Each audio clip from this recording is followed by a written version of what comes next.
तुम्ही रोज ट्रॅफिकमध्ये अडकता का? Flyover, highway, express highway असूनही रोज ट्रॅफिकमध्ये तुमचा तासनतास जातो का? जर तसं असेल तर आजचा व्हिडिओ तुमच्यासाठी खूप महत्त्वाचा आहे. नमस्कार, मी रौनक म्हात्रे. लोकल बंधन मीडिया चॅनलमध्ये तुमचं मनापासून स्वागत.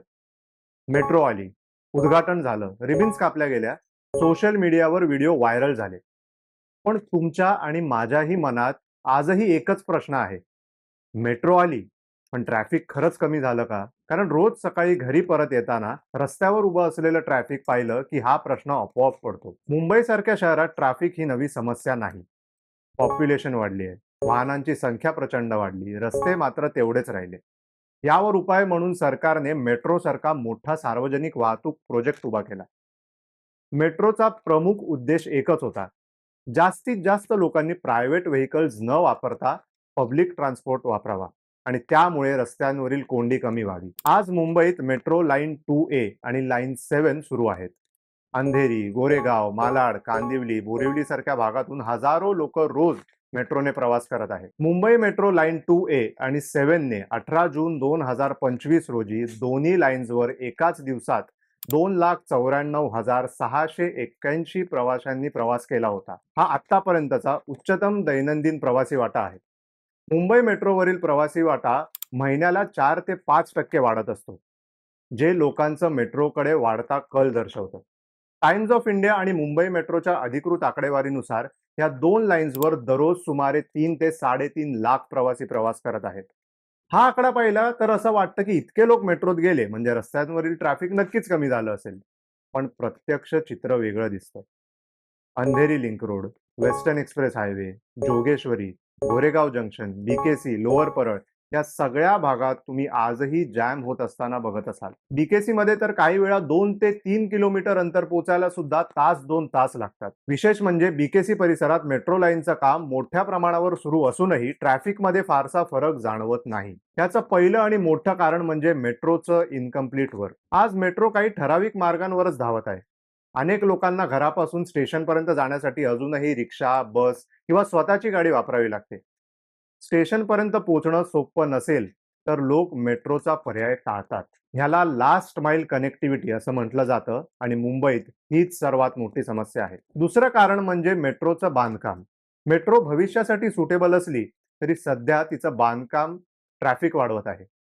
वरळी नाका, बीकेसी, परळ, अंधेरी अशा ठिकाणी रस्त्यांची विड्थ कमी झाली आहे, डायव्हर्जन्स वाढले आहेत आणि त्यामुळे वाहनांची हालचाल खूप स्लो झाली आहे. लोकमत आणि इंडियन एक्सप्रेस सारख्या न्यूजपेपरने यावर अनेकदा बातम्या दिल्या आहेत की मेट्रोच्या कामामुळे काही भागात ट्रॅफिक आधीपेक्षा दुप्पट झालाय, जास्त वाढलाय.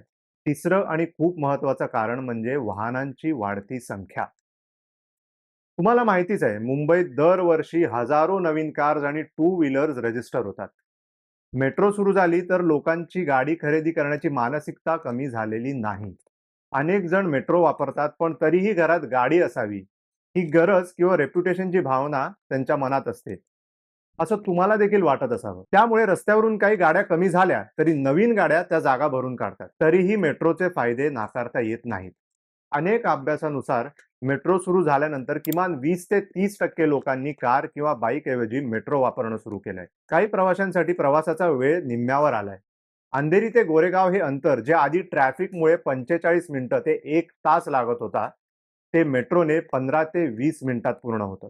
त्यामुळे वेळ, पैसा आणि मानसिक ताण कमी होतो. मुंबईच्या मेट्रो लाईन 3 साठी केलेल्या चाचणीत दिसलं की रस्त्याने करायचा प्रवास जो 1 तास ते 1 तास 5 मिनिटं घेतो, तो मेट्रोने सुमारे अर्धा तासात होऊ शकतो. याचा अर्थ असा की लोकांनी ट्रॅफिक जॅम मध्ये उभं राहण्यापेक्षा मेट्रोने प्रवास करावा.